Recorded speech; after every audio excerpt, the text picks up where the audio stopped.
So in terms of information, when we found out about the disease I had, if you actually Google follicular lymphoma and survival rates or data in that sense, it's actually typically a disease for people, middle-aged people or older. The survival rates aren't great. It says stuff like 50% survival rate in 5 years. So initially that was quite hard to see, and it's really just scary in that sense to think, is that going to be my reality?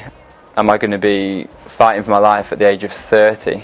Because I'm so young getting it, I'm quite outside of the statistics that are out there. This is a treatable disease, but it will come back, and you just have to keep trying to treat it. Google wasn't great for that. There wasn't great information out there. It was actually the Facebook group, the Living with Follicular Lymphoma, where we found the most up-to-date information, and there's 8,000 people on there, so it's real stories, like what people have been through, how long they've been in remission, and we found that more useful than anything else, because you get some information from the doctors, it's not the real life stuff as much. That was really helpful. And there was also, we've spoken to people that are going through it. We spoke to a woman that had just finished the same treatment that I'm on, because there are a range of treatments you can have, so it's also hard to find someone of a similar age or having the same treatment. So she was in her mid-30s, I think, and had just finished treatment, and the Facebook group has been amazing for that, to find other people that you can speak to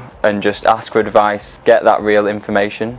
Since diagnosis, the hardest thing has been actually to get my head around what the situation is. I feel like I'm quite a positive person, so I potentially push a lot of the bad feelings to the back of my head or deep down, and it goes against what feels right at this age. You're 25 and you're trying to achieve in sport. It just doesn't feel right to be going through it. So it's been difficult to come to terms with it, really come to the reality that I'm in this situation. You do sometimes think, why me? Why has this happened to me?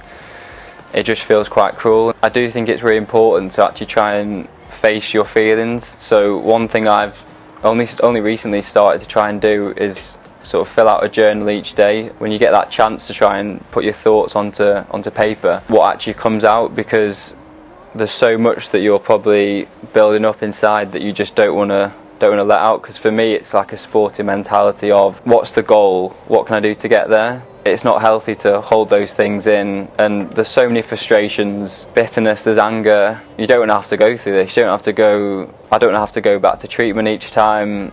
You know, you're walking in there to get poisoned, and you know the effect it's going to have on your body. You're just moving further and further away from the sort of ambitions and dreams you have. So it's just tough to be in that sort of stagnant position where all you have to do is sit there and take it. To have your life on hold, to get the good scan results and know that the treatment's already worked is amazing. I'm just excited to finish treatment and see what I can do after that and what I can achieve. I'd say something that someone said to me, which was, this isn't a death sentence. You will get through treatment. There's the examples of people that have failed a bunch of treatments, but more often than not, you find one that works, and it is a treatable disease. Just not to panic. Everyone associates the word cancer with, unfortunately, death, misery, but there is hope for this. There is so many people working towards finding a cure, and it's not far away. All the reports say that it's coming, we just need to build funding. There is hope, so I would just say to someone else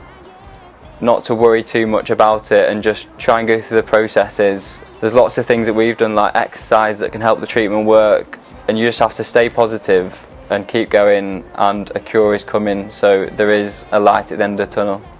After having about 4 months since starting treatment, it's been a long process for me. I've tried to do bits and bobs of exercise through it. So initially you just think, I'm having chemotherapy, is it silly for me to think I could go for a run or go cycling or do more than just a walk? But you really can, it is possible. I didn't just start the first treatment and I was like right back to exercise. For a while I was just doing nothing. Like after the first treatment I did nothing.